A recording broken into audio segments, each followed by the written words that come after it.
Querido Dios, qué noche extraordinaria es esta.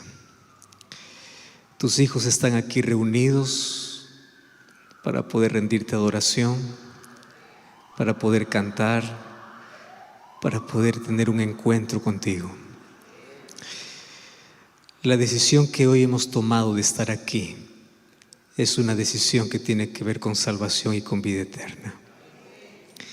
Y aquí estamos, probablemente cansados de luchar, cansados por el dolor o el sufrimiento que enfrentamos día a día.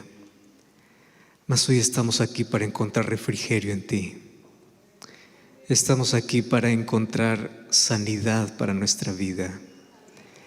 Estamos aquí para poder ser restaurados por tu poder. Y hoy queremos aquí salir de este lugar llenos de tu gracia, de tu perdón. Queremos ser abrazados por ti. Queremos que hoy puedas hablar a nuestro corazón, porque para eso hemos venido. Y durante toda esta semana permítenos ver tu gloria, sentir tu poder, experimentar tu amor. Y al abrir tu palabra podamos encontrar todo lo que necesitamos. Y gracias porque tu presencia está aquí con nosotros. Gracias por cada familia que vino aquí. Gracias porque aquí tenemos amigos, personas que están estudiando la Biblia, personas que están tomando decisiones. Y también tenemos muchísimas personas que están conectadas desde una red social, acompañando de diferentes países este programa. Abrázalos, ayúdanos donde ellos están. Gracias porque estás con nosotros. En el nombre de Jesús. Amén. Preciada iglesia de Los Ángeles, aquí en California, yo estoy muy feliz de poder estar aquí. El trayecto ha sido largo, hoy ha sido un día difícil, mas por la gracia de Dios estamos aquí. Y estamos aquí para poder experimentar durante todos estos días el poder de Dios. Ustedes aquí no vienen para poder ver a un ser humano predicar. Ustedes vienen para poder tener un encuentro fortalecedor con Dios.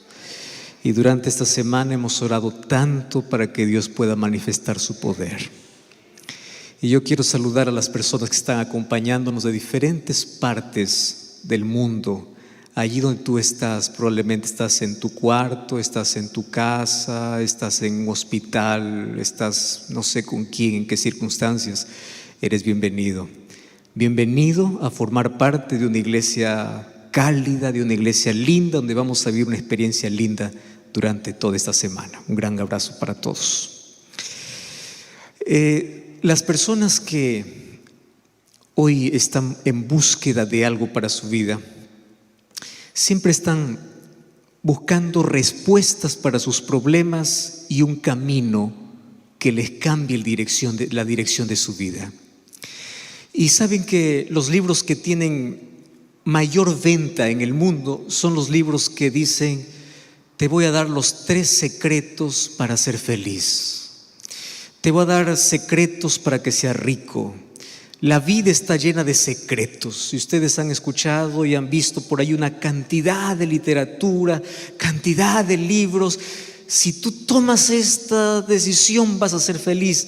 Y las personas están leyendo tanta literatura porque quieren encontrar alguna cosa para su vida. Y algo que parece un sueño, una ilusión, tiene que ver con felicidad.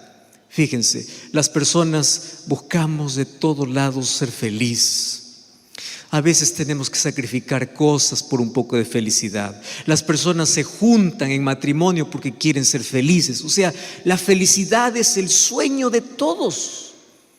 Y nos olvidamos que nosotros hemos sido creados para ser felices. Nuestro Creador colocó en nuestro corazón esa necesidad de buscar la felicidad, no para encontrarlo lejos de Él, sino para encontrarlo en Él. Y yo ya leí muchos libros, me encanta leer algunos de aquellos que te motivan y te dicen, este es el camino. Y yo encontré dos cosas interesantes que puede resumir la literatura que habla sobre felicidad. Y las dos cosas interesantes tienen que ver con decisiones y con hábitos. La vida está llena de decisiones. Tú decidiste estar aquí hoy. Esa es una decisión. Y la vida está llena de hábitos. Pero déjenme presentarles durante esta semana un camino muy simple. Un camino tan fácil, tan sencillo. Un día Jesús estaba en la ladera de un monte y una multitud se reunió y Jesús comenzó diciendo así: felices los pobres de espíritu, felices los que lloran, felices los mansos, felices los de limpio corazón, felices los que tienen hambre y sed de justicia. Jesús empezó a trazar un camino de felicidad, pero un camino de felicidad totalmente diferente a lo que estaba acostumbrados a oír la gente. Cuando hoy escuchamos de felicidad, empiezan a darnos reglas, principios, cosas que hacer. Y Jesús dice, no, la felicidad tiene un principio. Y el principio es aquel que necesita de Dios, aquel que busca a Dios, comenzó a transitar por ese camino de felicidad. Y cuando yo leo Mateo capítulo 5, ¿saben qué cosa es lo que encuentro? Que la felicidad tiene que ver con el carácter. La felicidad no tiene que ver con circunstancias. La felicidad no tiene que ver con logros. Claro que los logros de esta vida nos dan felicidad. Cuando tú te gradúas, cuando te casas, cuando tienes tu casa, cuando tienes tu trabajo, cuando comienzas a hacer algo, te da felicidad. Pero ¿cuánto dura? 1 hora, 2 horas, 1 semana y acaba. Pero la felicidad que nunca termina tiene que ver con un carácter manso, tiene que ver con un corazón limpio, tiene que ver con la necesidad de Dios, tiene que ver con reconocimiento. Y a mí me encanta porque cuando Jesús dice bienaventurados, Jesús está hablando de el carácter que deben tener todos aquellos que son llamados para su reino. Pero saben, esta semana no vamos a hablar sobre Mateo 5. Esta semana vamos a hablar sobre el último libro de la Biblia, el libro de Apocalipsis. ¿Y qué tiene que ver el libro de Apocalipsis con la felicidad? Y esto es lo primero que hoy quiero decirles a ustedes. Apocalipsis para muchos es un libro de terror. Tanto así que las diversas películas que quieren mostrar catástrofe, que quieren mostrar guerras, que quieren mostrar alguna cosa terrorífica, ¿qué título colocan? Apocalipsis. Mas durante esta semana vamos a ver que Apocalipsis no es catástrofe. Apocalipsis es esperanza. Y como si fuese poco, Apocalipsis es un libro que habla sobre la felicidad. Tanto así que en Apocalipsis, durante toda esta semana vamos a encontrar 7 bienaventuranzas. 7 veces en Apocalipsis dice bienaventurados. ¿Y qué significa bienaventurado? Feliz. Durante estas noches vamos a hablar de un camino de felicidad mostrado en Apocalipsis. Y estas bienaventuranzas tienen que ver con promesas que Dios da para su pueblo, promesas que Dios da para su iglesia. Y hoy vamos a hablar por lo menos de 2 bienaventuranzas que por ser tan semejantes lo vamos a juntar en apenas una. ¿Y por qué 7? Ustedes van a ver que en Apocalipsis mucho se va a repetir la serie de 7. Van a encontrar 7 iglesias, van a encontrar 7 plagas, van a encontrar 7 trompetas, van a encontrar 7 sellos, van a encontrar 7. El número 7 se va a repetir.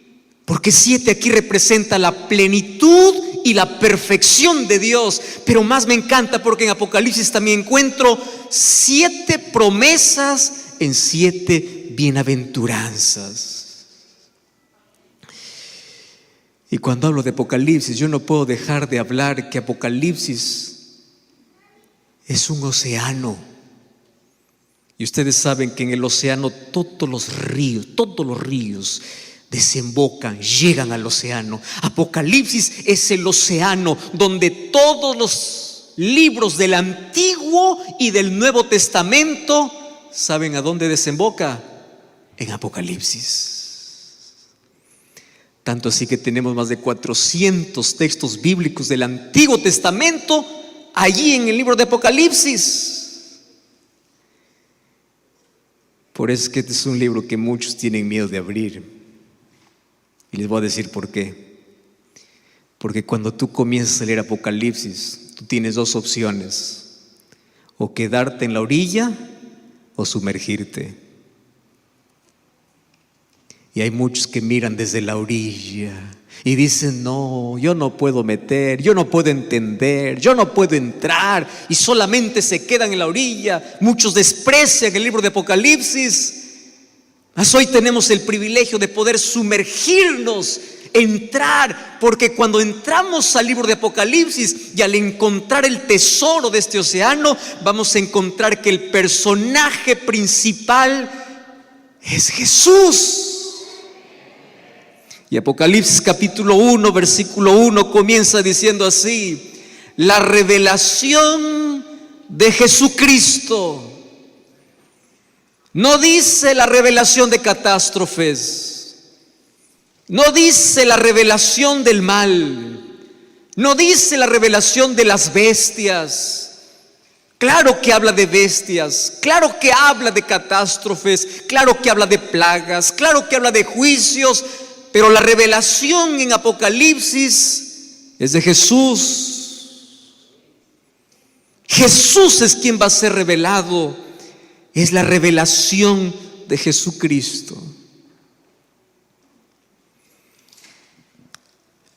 Era más o menos el año 96 de nuestra era. Allá en Roma existió un emperador llamado Domiciano. Domiciano, como los otros emperadores, odiaba tanto a los cristianos. Y tantos eran perseguidos los cristianos, que inclusive el Coliseo romano, en el día de su inauguración, sacrificaron miles de cristianos. Y esos emperadores se encargaron de matar a uno por uno a todos los discípulos de Jesús, hasta que sobraba uno que no podían silenciarlo. El último, ¿quién era? Juan. ¿Saben cuántos años tenía Juan? 90 años. ¿Hay alguien aquí de 90 años en esta reunión? Dios te bendiga. ¿Alguien más? 90. Imagínate, a los 90 años. Dice la tradición que a esa edad Juan fue lanzado a un perol de aceite hirviendo para ser muerto. Y Dios lo protegió. Yo no sé si ustedes alguna vez se han quemado con solamente un poquito de aceite que salpicó. Y esa quemadura, cómo arde, cómo duele, cómo se ampolla, cómo Dios protegió a Juan, no lo sé. Lo protegió igual que cuando Dios protegió a Daniel del foso de leones, igual como protegió a los 3 amigos de Daniel en el horno de fuego. Así lo protegió a su siervo, a su último discípulo, al discípulo amado.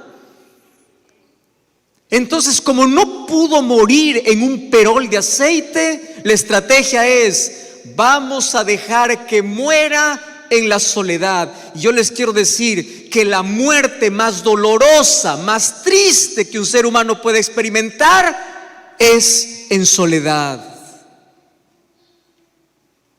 Vamos a mandarlo allá, a la isla de Patmos, que muera solo. Y ahí está, 90 años, solamente ve un pedazo de roca, un mar embravecido que todos los días ni siquiera le deja descansar, no tiene a dónde ir. Y cuando probablemente su fe entre en mayor crisis, un día, mientras está allí, solitario, totalmente solo, angustiado, probablemente reclamando la promesa de Jesús, un día aparece Jesús, su maestro, delante de él. Y él se emociona y le dice: Señor, viniste por mí, cumpliste tu promesa.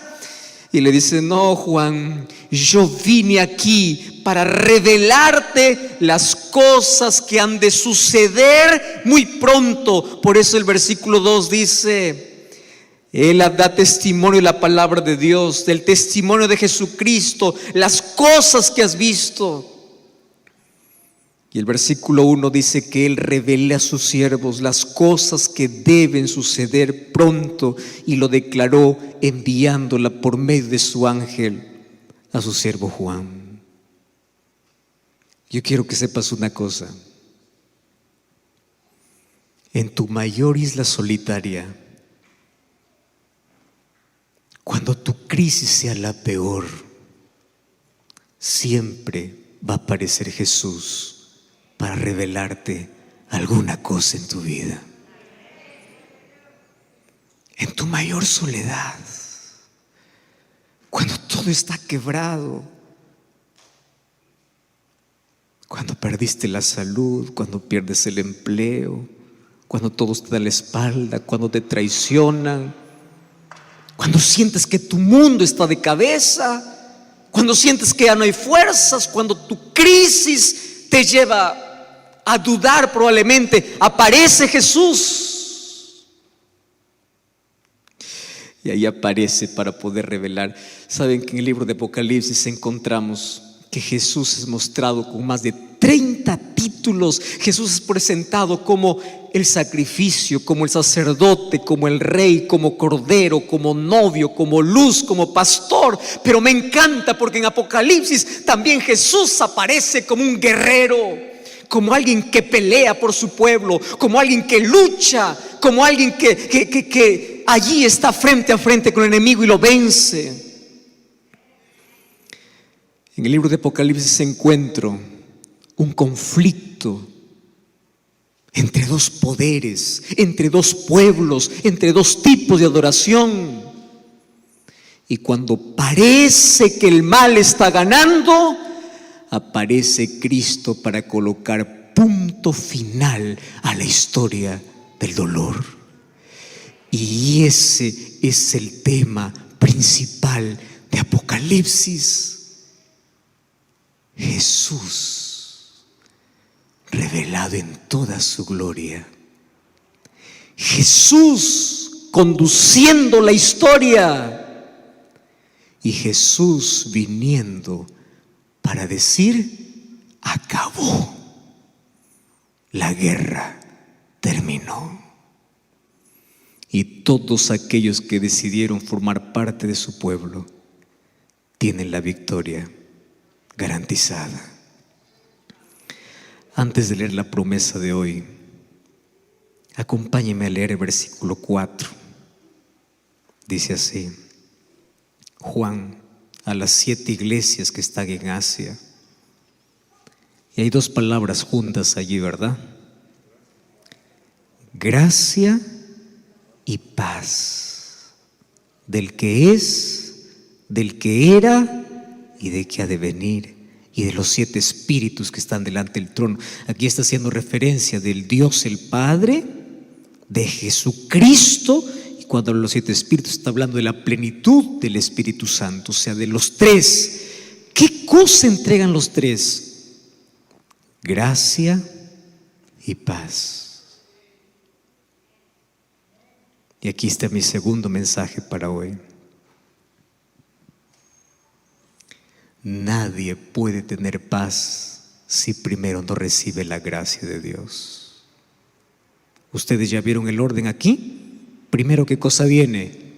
Gracia. ¿Y qué cosa viene después? Paz. ¿Quieres paz? Recibe la gracia de Dios. Nadie puede tener paz lejos de la gracia del Señor. Y allí hoy estudiaremos la primera bienaventuranza de Apocalipsis, versículo 3. Y hoy quiero que este templo pueda resonar con las voces de todos ustedes. Vamos a leer juntos Apocalipsis 1:3. ¿Estamos ahí con el texto bíblico? Vamos a leer entonces, ¿qué cosa dice allí? Bienaventurado el que lee y los que oyen las palabras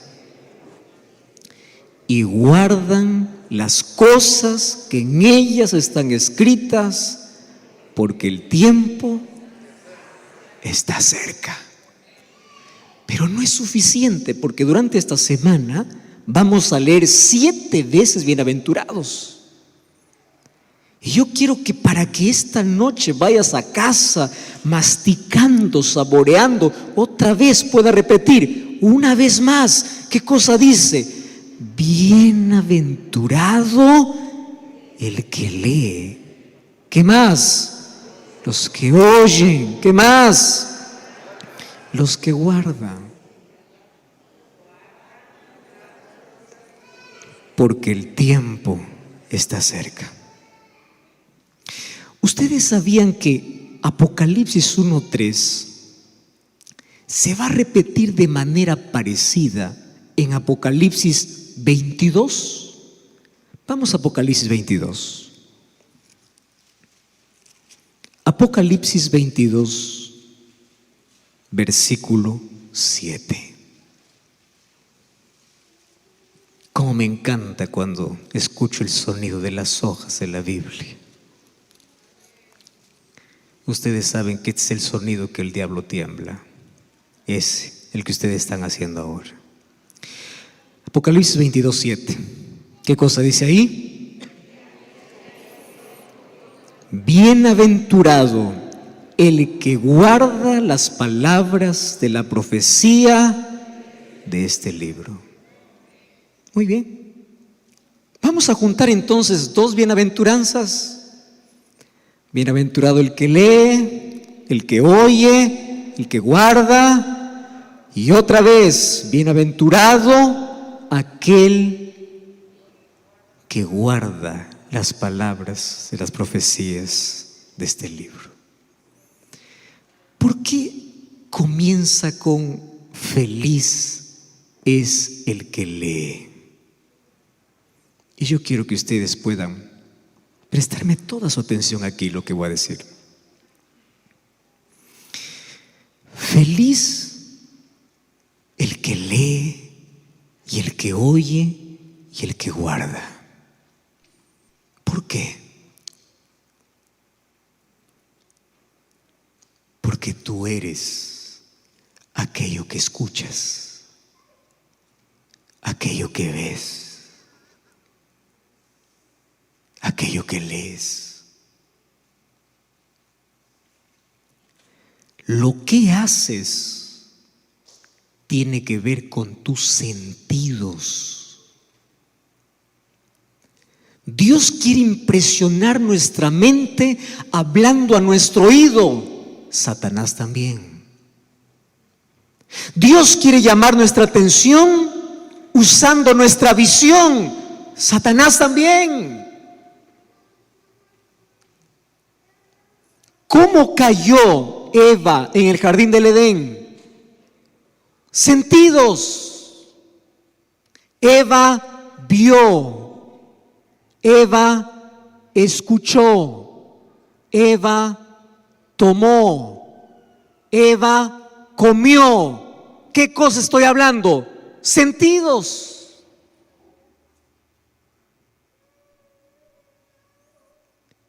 Y aquí comienza el texto diciendo: ¿quieres ser feliz?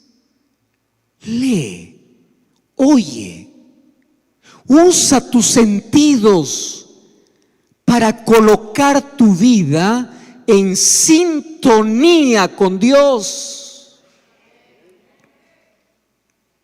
Y eso se logra a través del estudio de la palabra. Feliz es aquel que lee, feliz es aquel que escucha, feliz es aquel que guarda. Ustedes saben que el diablo siempre quiso desaparecer de todas las bibliotecas del mundo la Biblia. ¿Por qué tanto odio a la Biblia? ¿Por qué tanto odio? Ustedes saben que la Biblia fue perseguida, fue difamada, fue quemada en plena plaza pública. La Biblia fue encadenada, pero sobre todo fue preservada por Dios.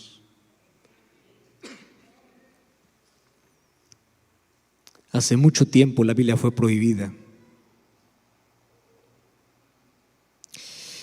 Voltaire, un filósofo francés y escritor y abogado, él dijo así: en 100 años el cristianismo desaparecerá y la Biblia será apenas un libro de mitología. ¿Ustedes saben qué sucedió con ese hombre? Un día murió. Y cuando él murió, todas sus casas fueron puestas en subasta. Y compraron la casa de Voltaire, ¿quiénes? Las sociedades bíblicas. El mismo hombre que dijo que en 100 años iba a desaparecer la Biblia, dentro de 100 años en su propia casa se estaban imprimiendo miles y miles de Biblias.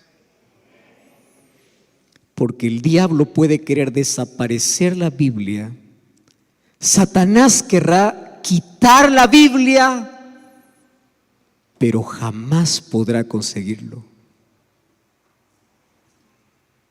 Solo que hoy tenemos dos maneras como el diablo está ganando terreno. Y les voy a decir cuáles son las dos maneras. Primera manera, se llama ataque a la Biblia por la cultura posmoderna. Pastor, ¿qué es eso? ¿Cómo es eso? Bueno, te explico. Interpretar a la Biblia como yo quiero. Y cada vez aparecen nuevas religiones, cada vez aparecen nuevas suposiciones, cada vez aparecen nuevas personas forzando a la Biblia a decir lo que no dice. Y lo más triste es que hoy encontramos templos llenos de personas vacías de la palabra de Dios. Templos llenos, personas vacías, cultos donde no se abre la Biblia, donde la Biblia permanece cerrada. Pero hay otro segundo ataque donde el diablo ha conseguido terreno, y es que en la casa de los cristianos la Biblia permanece cerrada.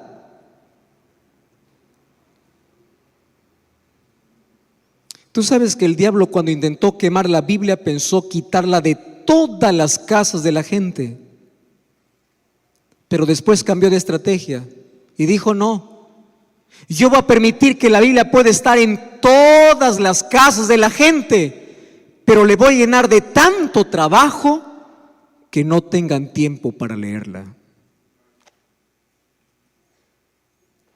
Tanta distracción, tantas actividades, tantas cosas que no hay tiempo para leer la Biblia. Y en el nombre de Dios te digo, tú no necesitas destruir la Biblia para destruir tu fe. Basta mantener cerrada la Biblia y tu fe está siendo destruida. Y yo ya les mencioné más o menos al comienzo. El diablo no le tiene miedo a una persona que va a la iglesia. No. El diablo le tiene miedo a aquel que cuando llega de la iglesia a su casa, abre su Biblia. A ese le tiene miedo.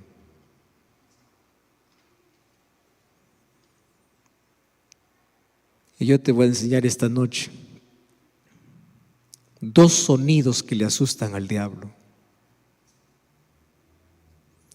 El sonido de tus rodillas cuando tocan el suelo, y este sonido cuando tú deshojas la Biblia. Sabes que ante la oración ferviente de cualquier cristiano dice que el ejército de Satanás se pone a temblar. O sea, un cristiano de rodillas es como colocar pólvora a Satanás. Es como apuntar. Mientras más tiempo estés de rodillas, Satanás más te tiembla. Mientras más dediques tiempo a la lectura de la Biblia, Satanás no podrá dominar tu voluntad. Por eso es que el consejo de la Biblia es: someteos a Dios, sométete a la palabra de Dios. Porque mientras más aferrado estés a Dios, Satanás nunca podrá tocarte. Y una de las cosas que yo aprendí es lo siguiente: Satanás, para destruirte, primero tiene que separarte de Dios.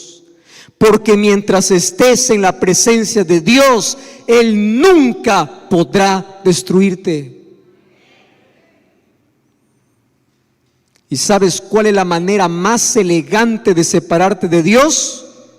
No es sacándote de la iglesia, no. La manera más sutil de separarte de Dios es que tú no encuentres tiempo para leer la Biblia. Allí comienza la separación.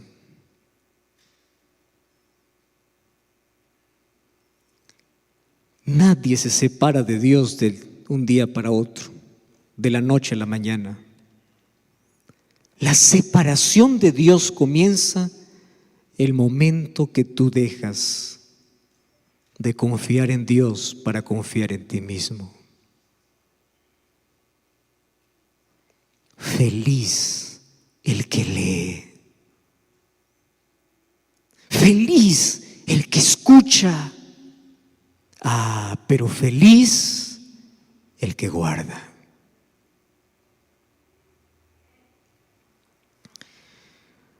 ¿Por qué el diablo tanto le da miedo que abras la Biblia? Te voy a dar hoy 8 razones por el cual el diablo tiene miedo que abras la Biblia. Y yo quiero que tú esto lo anotes aquí en tu mente.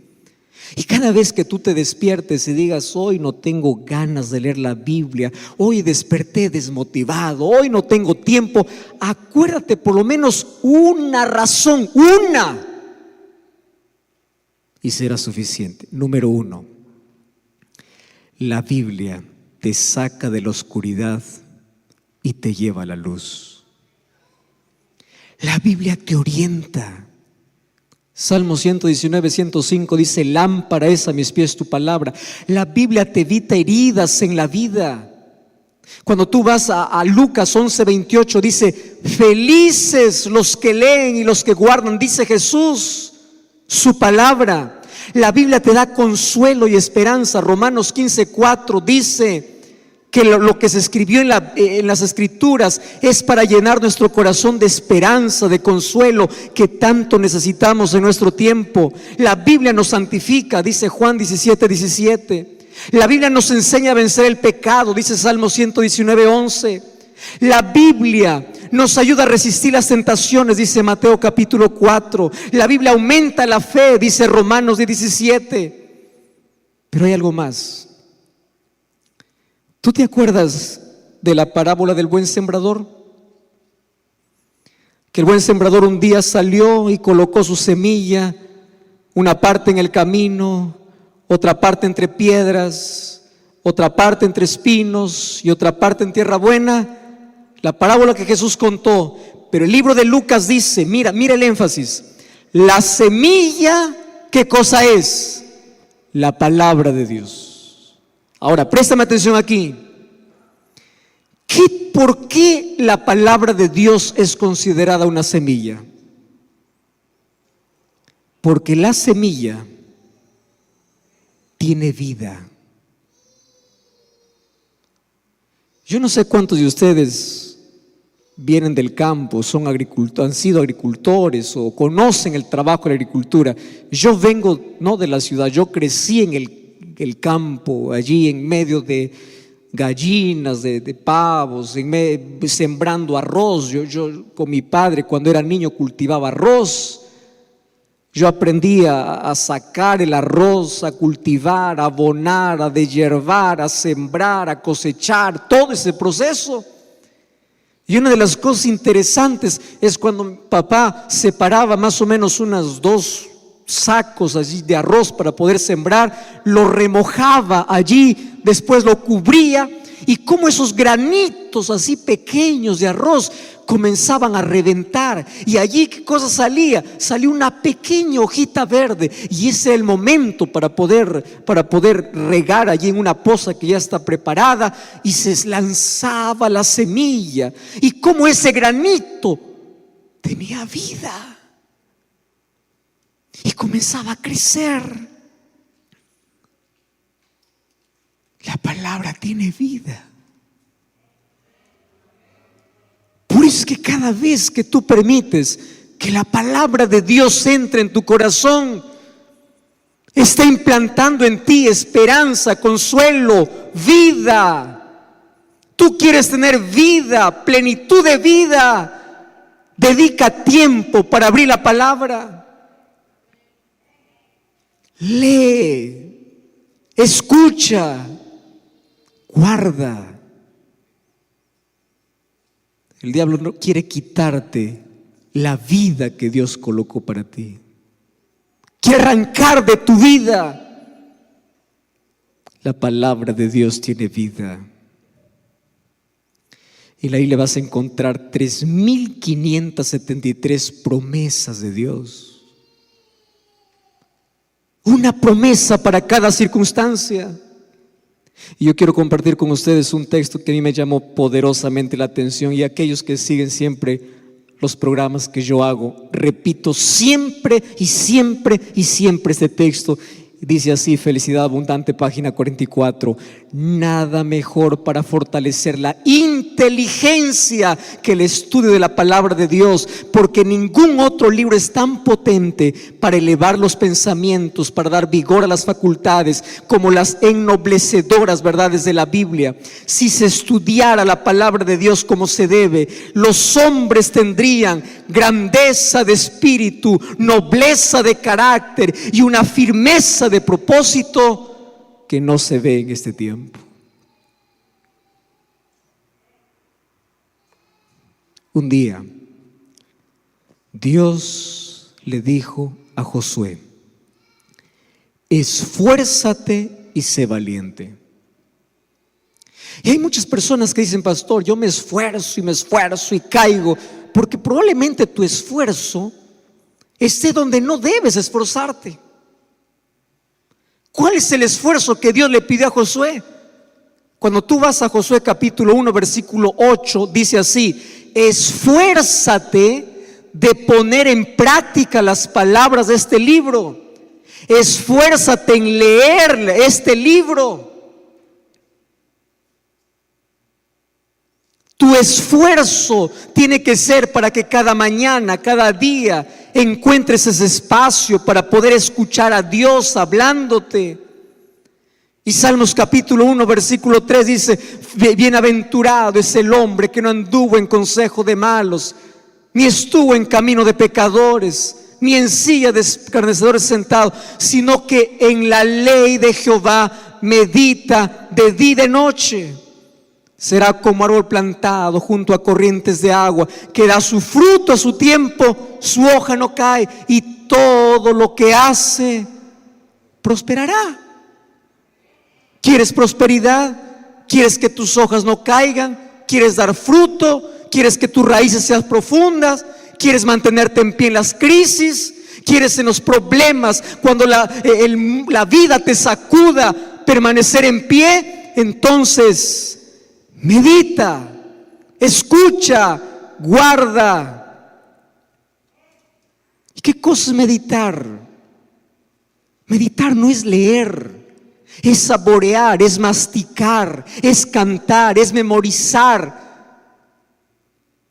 No vayas a leer la Biblia como un libro, como un periódico que lees todos los días. Voy a leer para cumplir un versículo, ya está, Señor, ya leí el texto de hoy. No, tienes que quedarte y dile: Señor, yo no me muevo de aquí hasta que tú hables a mi corazón.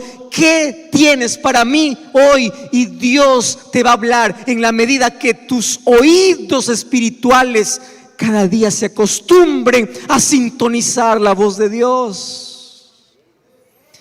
Y cuando tú escuchas su voz, tú necesitas hacer lo siguiente: guardar. Porque hay muchos que leen, oyen, pero no guardan.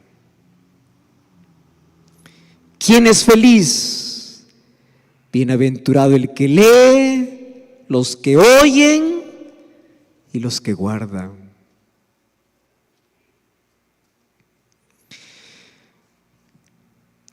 Jesús contó una parábola. Cuando terminó el sermón del monte, en Mateo capítulo 7, Jesús contó la parábola de dos constructores. Y Jesús dice así: yo ya les dije de todo hoy. ¿Cuál es el camino de la felicidad? ¿Qué cosa es lo que tienen que hacer? ¿Qué cosa no? Y cuando Jesús está cerrando su sermón, que lo hizo de una manera extraordinaria, de manera tan simple, Jesús cierra y dice así: bueno, yo voy a comparar a aquel que me escucha y aquel que obedece a un hombre prudente que edifica su casa sobre la roca. Pero aquel que escucha pero no hace lo que debe hacer será un insensato, porque escucha pero no hace. Y aquí dice: feliz es el que oye y guarda. O sea, el que oye y hace.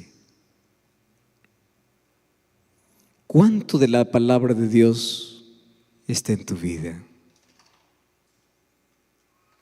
Ustedes saben cuál es una de las cosas más tristes de la vida cristiana.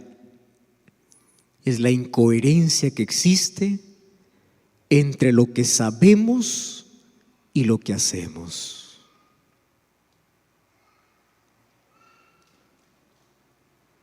Y en esta noche yo te voy a hacer una invitación en el nombre del Señor. Escúchame aquí. La vida cada vez va a ser más difícil. A medida que avance el tiempo, mayores adversidades van a venir. Esta no es una noticia linda que te estoy dando. Cada día cada uno vive su propia lucha, cada uno vive su propio problema, nadie conoce. Cada uno vive su propio drama, pero cada vez se intensifica más.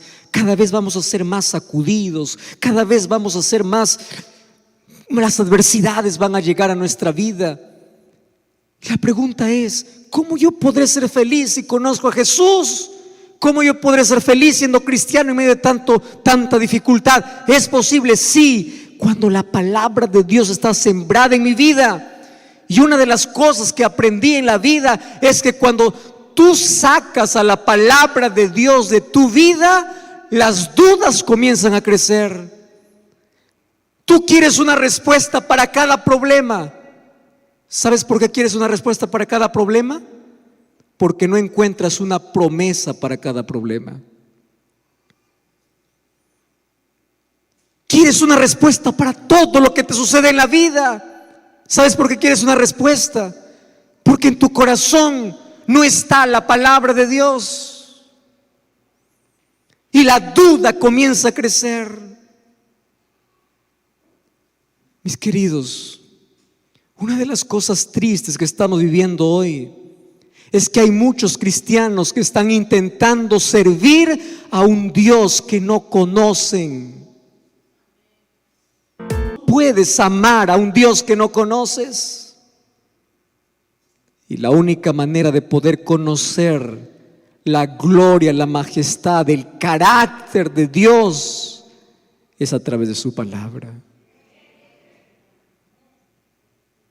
Por eso es que la bienaventuranza dice: feliz es el que lee, el que oye, el que guarda.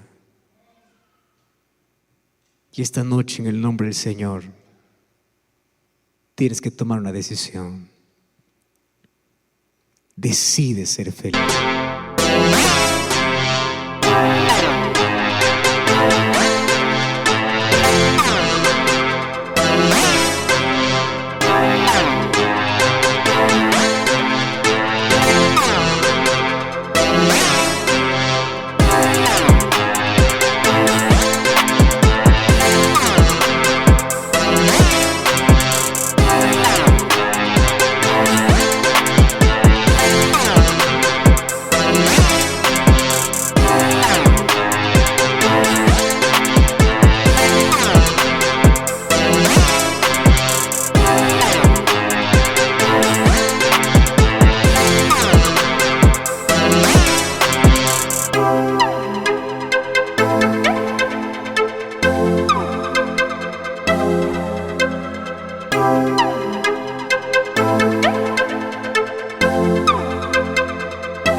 Y esta decisión está a tu alcance.